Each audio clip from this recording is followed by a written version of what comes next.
Most people will never die even when their body stops breathing. That may sound absurd at first, but stay with it. What I mean is this: the thing most people believe themselves to be does not actually die. It clings, it resists, it tightens, it narrates right up to the final moment. It does not dissolve, it does not surrender, it does not let go. It simply stops, and that is not the same thing as dying. The part of you that is afraid of death is not alive, and the part of you that is alive has never been afraid. Right now, as you listen to these words, there is something in you that feels continuous, stable, familiar. It feels like me. It feels like the one who has always been here, the one who thinks, chooses, reacts, remembers, plans, the one who feels located behind the eyes, slightly forward in the head, watching life unfold. That thing is terrified of death, not because death is painful, but because death threatens its position. What if I told you that this you, the one listening right now, is not alive in the way you think it is? Not biologically, but structurally. It survives by narration, by continuity, by repetition. It survives because it believes it must, and anything that must survive can die. The fear of death is not fear of non-existence. It is fear of irrelevance. It is fear that the one who claims ownership of this life might not be necessary. Here is the first fracture most people never allow themselves to feel. Thoughts appear without asking you. Emotions rise without permission. Attention shifts on its own. Even your breath continues when you are not thinking about it. So, what exactly is the one who claims control afraid of losing? This is not a philosophical question. It is an existential one. Because there comes a moment, not in books, not in teachings, not in rituals, but in lived experience, when something destabilizing becomes impossible to ignore. The realization is simple, and that is what makes it dangerous. You are not doing this. You are not authoring your thoughts in the way you assume. You are not generating awareness. You are not producing presence. You are noticing what is already happening. And when that noticing turns back on itself, when awareness notices that it is not being managed, the structure you call me begins to loosen. This loosening does not feel peaceful at first. It feels like something slipping, like ground becoming unreliable, like a hand reaching for a railing that is no longer there. This is the moment most people retreat. They label it anxiety, they call it dissociation, they say something has gone wrong. But nothing has gone wrong. Something has been challenged. The assumption that there must be someone at the center, the assumption that experience requires an owner, the assumption that life needs a narrator to continue. This is the threshold the old traditions hinted at but rarely explained clearly, because explanation cannot carry you through it. Only recognition can, and recognition feels like loss. It feels like a kind of death. Not the dramatic kind, not the cinematic kind. A quiet one, a subtraction, the loss of certainty that I am required for this moment to exist. Most people never cross this threshold consciously. They sense it approaching and immediately rebuild identity. They grab beliefs, roles, stories, even spirituality. Anything that restores a center. But some people, often without intending to, do not turn back. They notice the fear, they feel the destabilization, and they do not immediately repair it. This is what it means to die while still alive, not to disappear, but to allow the false center to collapse. What dies is not the body. What dies is the assumption that experience belongs to someone. And here is the paradox that unsettles the mind. When that assumption loosens, even briefly, nothing essential is lost. Breathing continues, hearing continues, seeing continues, awareness continues, life does not stop, only ownership does. This is why the phrase sounds impossible until it is lived.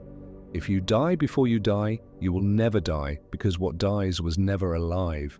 And what is alive does not fear endings, it does not cling to continuity, It does not need a future to justify its existence. It is simply here. Most people spend their entire lives protecting a structure that cannot survive anyway. They brace against death, unaware that the very thing they are defending is the source of the fear. This is not about becoming fearless. It is about discovering that fear was never yours. In the next movement, we will look directly at the structure that believes it must survive, not to destroy it, not to fix it, but to see how it maintains the illusion of continuity. Because once you see how the false self survives, you will understand why it is so afraid of dying and why it never actually lived. If something in you is afraid of dying, it is because it believes it has survived until now. It believes there has been a continuous someone moving through time, accumulating experiences, memories, injuries, victories, and losses. It believes there is a thread that began at birth and has been carefully protected ever since. This belief feels so obvious, so intimate, that it is rarely questioned. And yet this belief is precisely what must be examined. The sense of a continuous self is not evidence of reality. It is evidence of repetition. The mind learns very early to assemble experience into a story. It names sensations, links moments, assigns ownership. This happened to me. I chose this.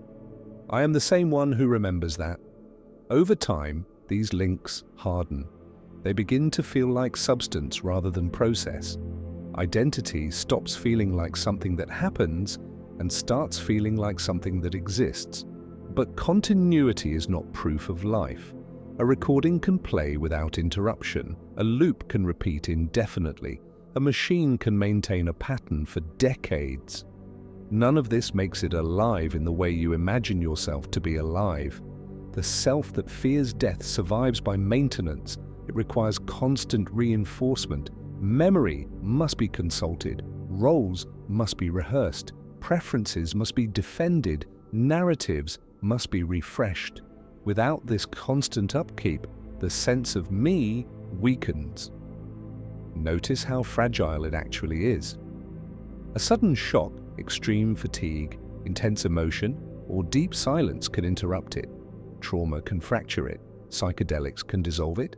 Meditation can loosen it. Even grief can thin it. If the self were truly alive in the way it claims, it would not be so easily destabilized. What is destabilized is not being, it is organization. The false survivor is not a thing, it is a strategy for orienting in time, a strategy for predicting outcomes, a strategy for maintaining control. It tells you, I was here before and I will be here after. It promises continuity in exchange for obedience. As long as you believe it is necessary, you will protect it. As long as you protect it, it will feel central. And as long as it feels central, death will feel like annihilation.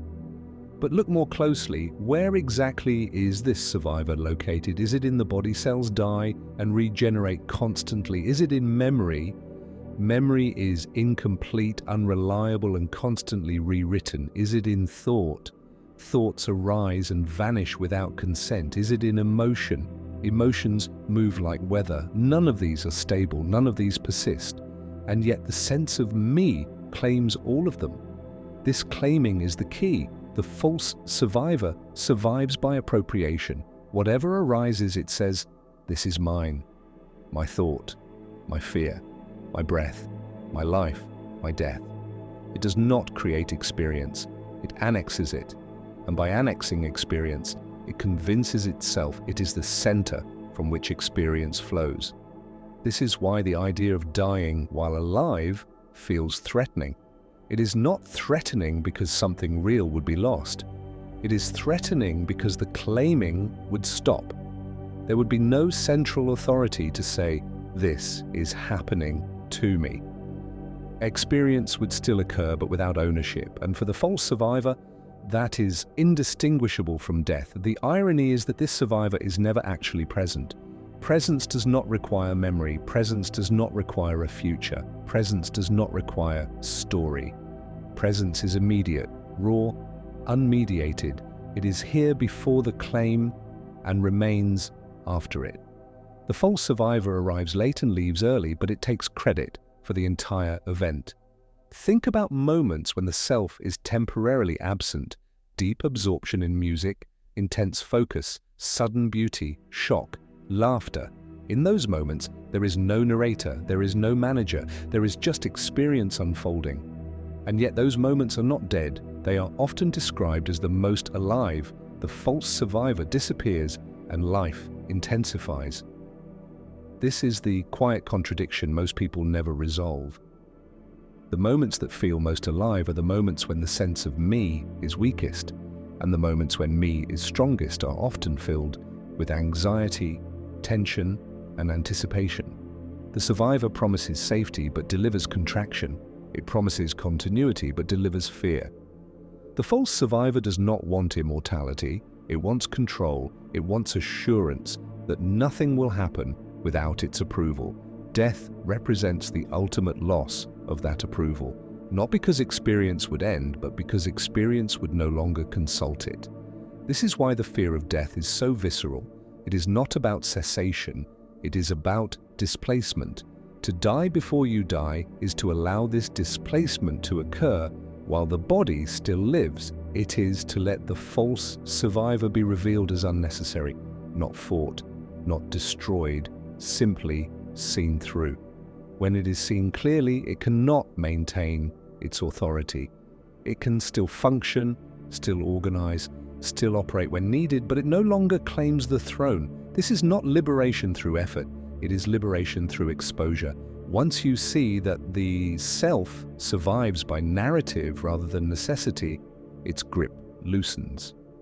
And with that loosening, the fear that once felt absolute begins to lose its foundation.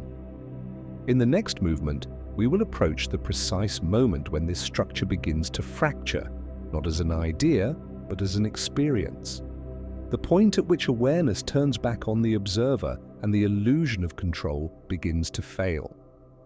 This is where dying while alive stops being a concept and starts becoming real. There is a precise moment when the structure we have been examining begins to fail, and it does not arrive with drama or announcement. It does not feel like revelation. It feels like something subtle, slipping out of alignment, a quiet inconsistency that can no longer be ignored. Awareness turns back on itself and notices something it was never supposed to notice. The observer is not observing. This is not an idea, it is an experience. It does not happen because you seek it, and it does not happen because you are ready. It happens when attention lingers just long enough on its own activity to reveal a contradiction. You notice that thoughts are appearing without instruction. You notice that sensations register themselves without commentary. You notice that the breath continues without consultation. And in that noticing, a question forms that has no immediate answer. If all of this is happening, what exactly am I doing? At first, the mind tries to respond. It reaches for explanations, conditioning, habit, biology, subconscious processes. These explanations may be accurate, but they miss the point. The disturbance does not come from how things happen. It comes from the realization that they happen without a central operator. The one who believed it was watching discovers that watching is happening without it. This is where the breakdown begins. The observer, as it has been structured, depends on a hierarchy. It assumes there is a subject at the center and objects around it. Thoughts are objects. Feelings are objects. Sensations are objects. Even the body becomes an object. And at the center sits the observer, the silent manager, the witness who believes it is untouched by what it observes. This hierarchy feels stable, it feels intuitive, it feels necessary until it doesn't. When awareness notices that observing is not being directed, the hierarchy collapses. There is no center holding the structure in place. There is just observing, just experiencing, just knowing without a knower. And this is the moment that feels like death. The false survivor panics here, not loudly but insistently. It generates urgency. It demands reorientation. It pushes the system to reassert control. Thoughts accelerate. The body tightens. Attention seeks anchors. This is often interpreted as anxiety, but anxiety is only the surface expression. Underneath it is a deeper fear, the fear of being unnecessary. If there is no observer at the center, then what am I? If experience does not require ownership, then what have I been protecting? These questions do not arrive as language at first. They arrive as sensation, as contraction, as a sense of falling without movement, as groundlessness. Most people turn back at this point, not consciously but reflexively.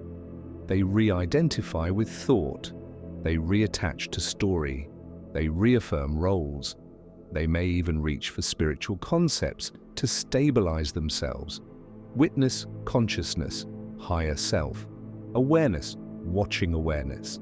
These can be useful frameworks, but they can also become subtle ways of rebuilding the center that is in the process of dissolving. The observer is remarkably adaptive. When threatened, it can split itself. It can create a watcher of the watcher, a knower of the knowing. This feels sophisticated, it feels advanced, but it is still a survival maneuver. The structure remains intact, merely relocated. The true breakdown occurs when this maneuver fails, when awareness no longer needs a vantage point, when there is no position to retreat to. This is not achieved, it is endured. It is the moment when the system stops trying to stabilize itself and allows the instability to be felt fully. This is why dying while alive is not an act of will. You cannot decide to let the observer collapse. Any attempt to do so only strengthens it. The collapse happens when resistance is exhausted, when the effort to maintain a center becomes more uncomfortable than the fear of losing it. At that point, something unexpected happens. Experience continues. This is the part that destabilizes everything you thought you knew.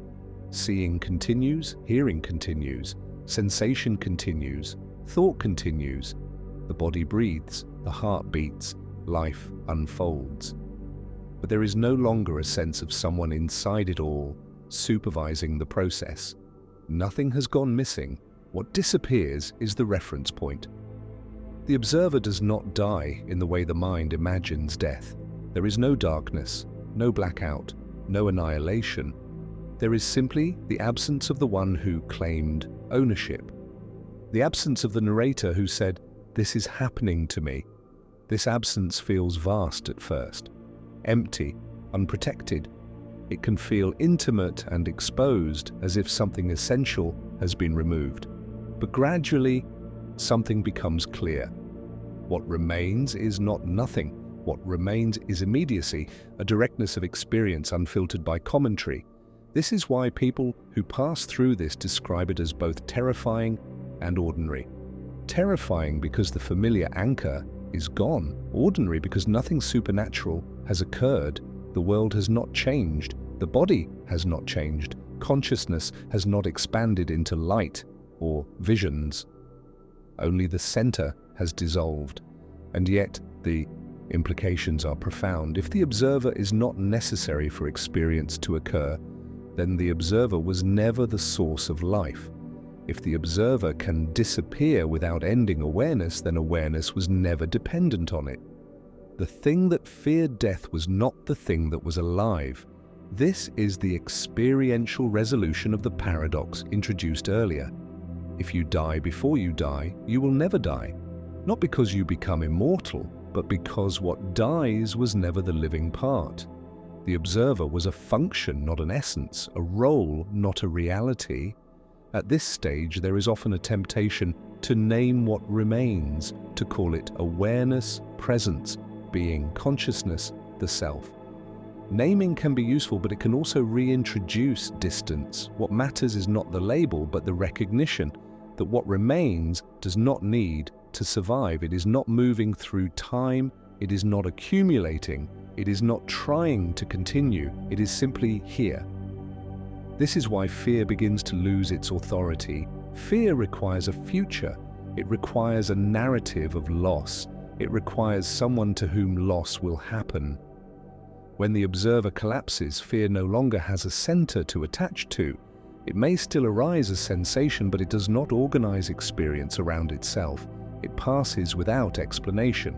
The breakdown of the observer is not the end of functioning. Practical identity remains, memory remains, personality remains. The organism continues to operate in the world, but these functions are no longer mistaken for a central self. They are tools, not owners. This distinction is subtle but irreversible.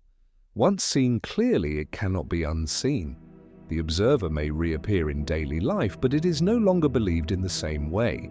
Its claims are seen as provisional. Its urgency is seen as performative. Its fear of death is recognized as misplaced. This is the real death that can occur while the body lives, not the destruction of identity, but the loss of its authority. Not the end of selfhood, but the end of confusion about what selfhood is. Let's now look at why this breakdown feels intolerable for many, and why the system rushes to repair itself the moment the observer loosens. We will examine the panic threshold, the point where most people turn back, and why turning back feels safer than freedom. There is a point in this process where clarity gives way to alarm, not because something dangerous is happening, but because something familiar is disappearing. The observer has loosened. The center has begun to thin. Experience is unfolding without ownership. And this is where most people stop, not because they choose to, but because the system reflexively intervenes. So this intervention feels like panic. It does not always announce itself as fear. Sometimes it arrives as restlessness, as an urge to move, to distract, to explain, to fix. Sometimes it arrives as a sudden thought that something has gone wrong, that you are losing control, that you need to ground yourself immediately.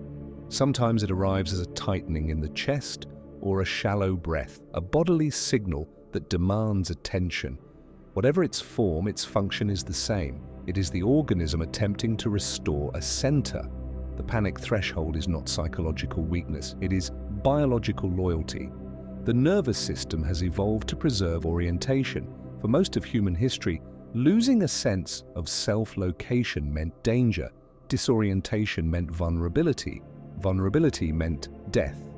So when the observer begins to dissolve, the body interprets this as a threat, even though no physical harm is present.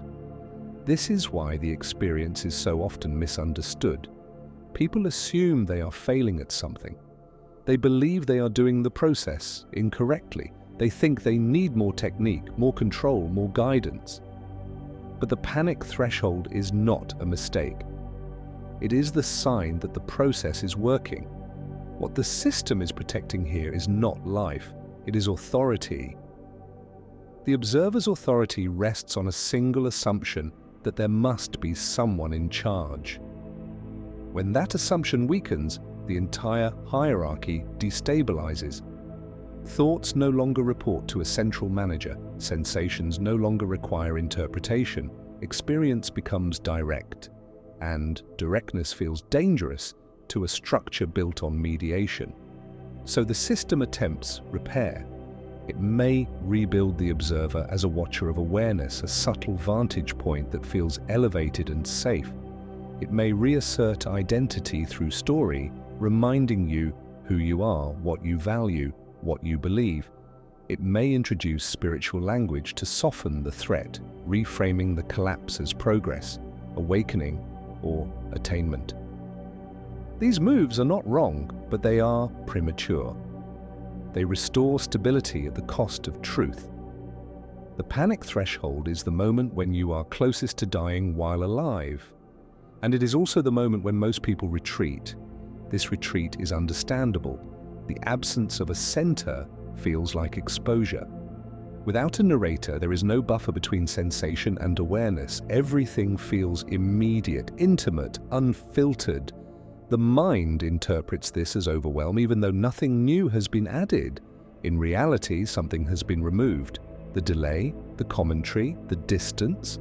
The fear here is not of annihilation, it is of transparency. To remain without a center means there is nothing to hide behind, no story to retreat into, no identity to shield experience. This feels like standing without armor in the middle of life. The organism has been trained to avoid this state, not because it is harmful, but because it is unfamiliar. So the system tightens, it demands explanation, it demands reassurance, it demands a return to the known. And if reassurance is found, the observer reassembles, the hierarchy is restored, experience becomes owned again. The panic subsides and the opportunity passes. This is not failure, it is simply the path most people take. To cross the panic threshold is not to suppress fear or force calm. It is to allow the fear to be felt without obeying it. Not by resisting the impulse to stabilize, but by not prioritizing it. The fear may remain, the body may tremble, thoughts may race, but if the system is not immediately reorganized around these signals, something remarkable happens. The fear burns itself out, not because it is defeated, but because it has nothing to attach to. Fear requires a center to defend. When there is no one to protect, fear loses its function. It may arise as sensation, but it does not escalate into narrative. It does not organize the field of experience. It passes like a wave without direction. This is the moment when many people realize that what they thought was unbearable is, in fact, survivable. The sensation of groundlessness does not lead to collapse. The absence of control does not lead to chaos. Experience continues, coherent and responsive, without a manager.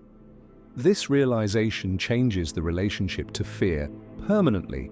Fear may still arise in life, but it is no longer believed in the same way. It is seen as a signal, not a command, a sensation, not a verdict. And most importantly, it is no longer confused with death. The panic threshold marks the boundary between conceptual understanding and lived knowing. On one side, the idea of dying while alive feels poetic or symbolic. On the other side, it is recognized as a structural shift, a change in how experience organizes itself. To pass this threshold is not to become fearless or detached. It is to become honest about what fear is protecting. It is to see that the observer was never the source of safety, only the source of tension. Let's explore what remains when the panic subsides and the system no longer rushes to rebuild a center. Now, as a more grounded way of being in which life continues without the constant demand for ownership. When the panic subsides and the system no longer rushes to rebuild a center, something subtle but decisive becomes clear. Nothing has ended, nothing has been taken away. Life continues with the same immediacy it always had, but without the strain of being owned.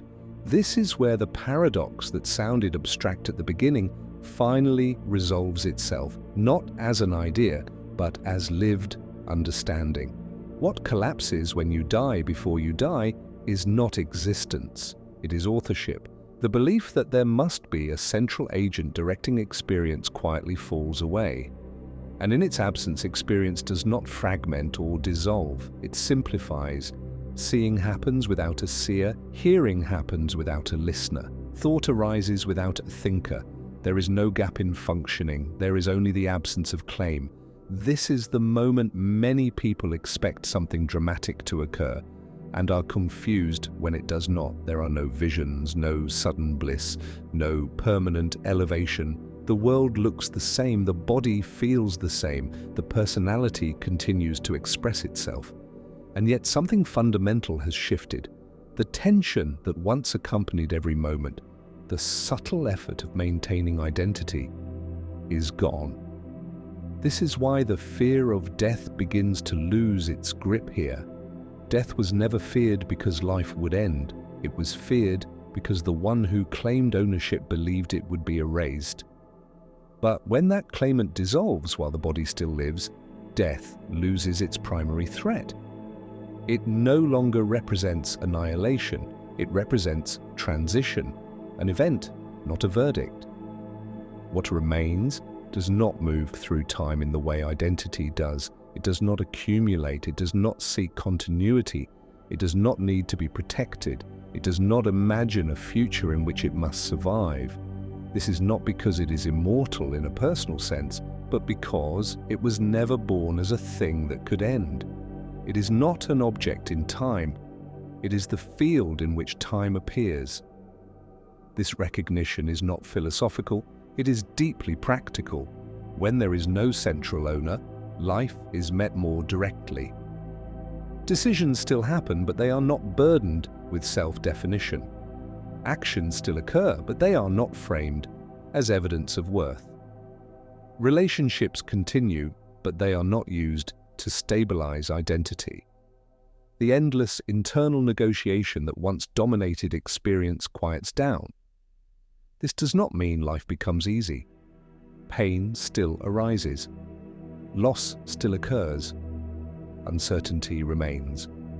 But these experiences are no longer layered with the additional suffering of resistance.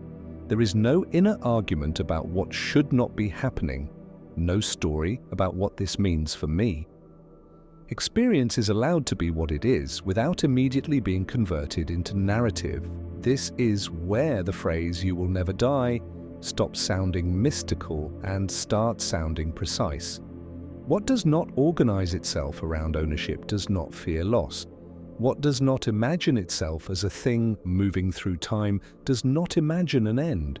Death still happens to bodies, stories still conclude, relationships still change, but awareness itself is untouched by these transitions, not because it transcends them, but because it was never inside them to begin with.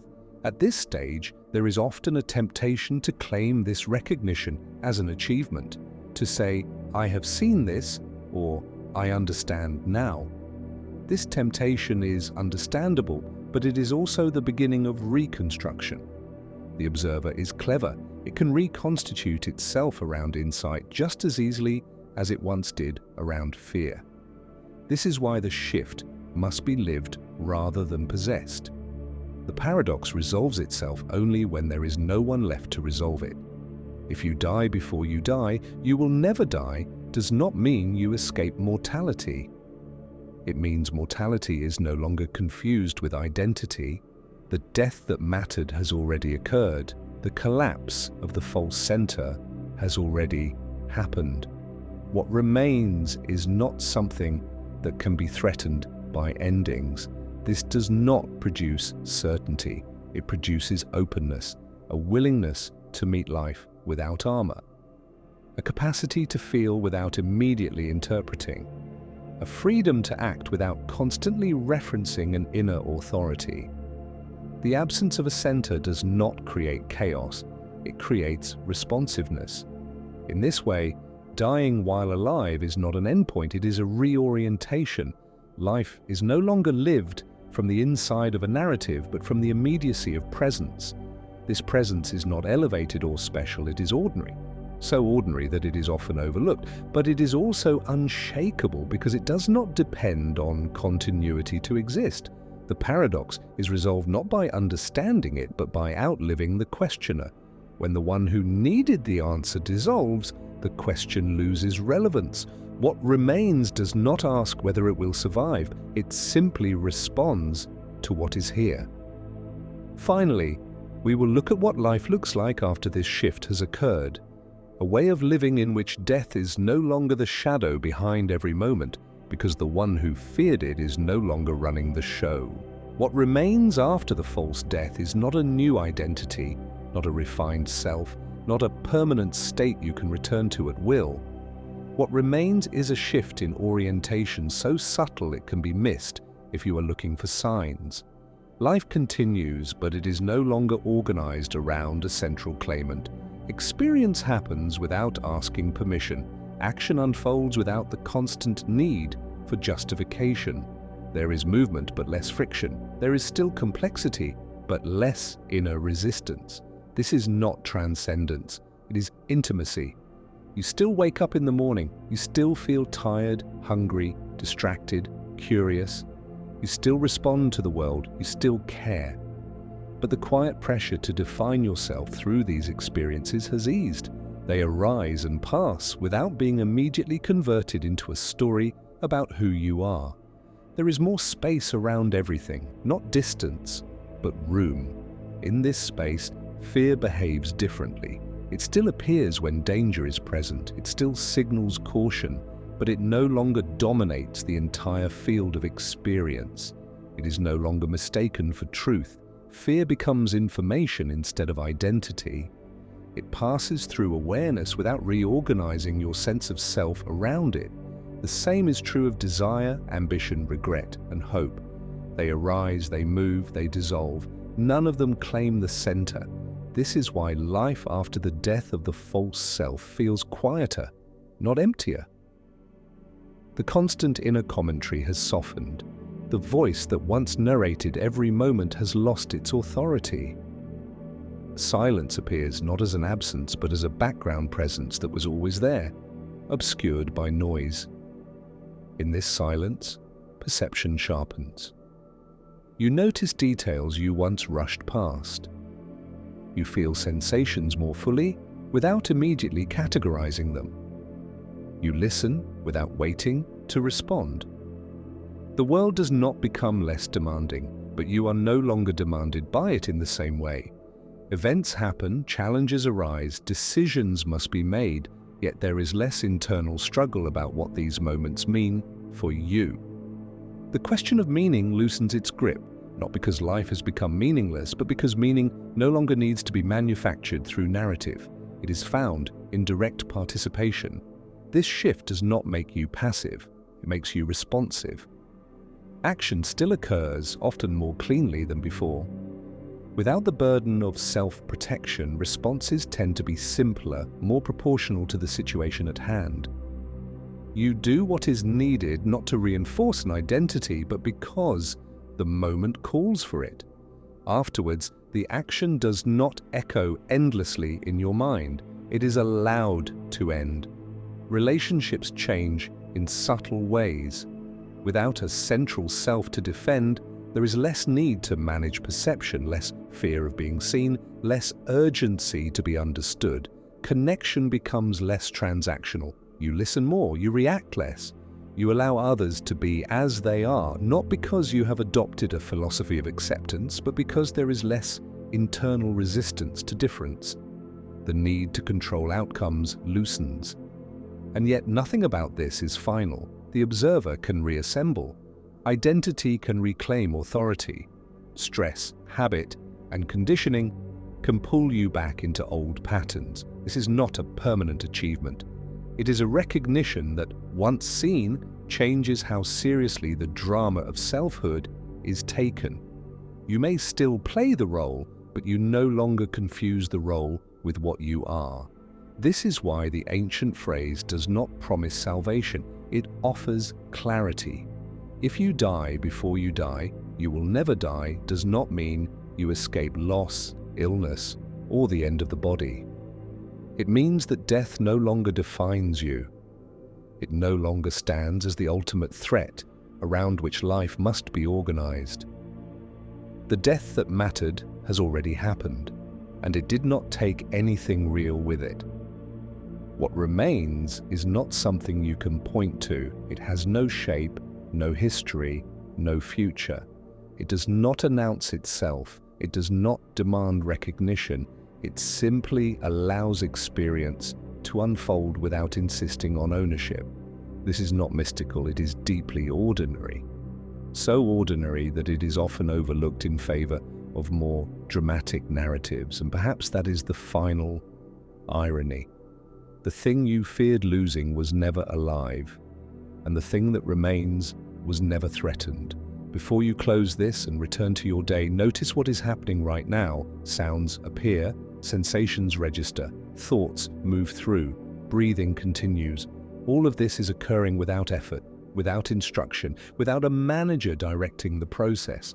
Life is already living itself. You do not need to hold it together. You do not need to secure it.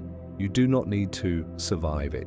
The question was never whether you would die. The question was whether you would discover what in you does not. Most people never do. They carry the fear of death their entire lives. mistaking it for self-preservation, but you have seen where that fear comes from. You have followed it to its source, and you have seen that when the false center falls away, nothing essential is lost. If you die before you die, you will never die. Not because you become eternal as a person, but because what you truly are was never a person to begin with. And now, having seen this, the only question that remains is not philosophical. It is practical. Will you continue to live as if you are the one holding life together, or will you allow life to move through you without resistance? The breath will answer either way. Listen closely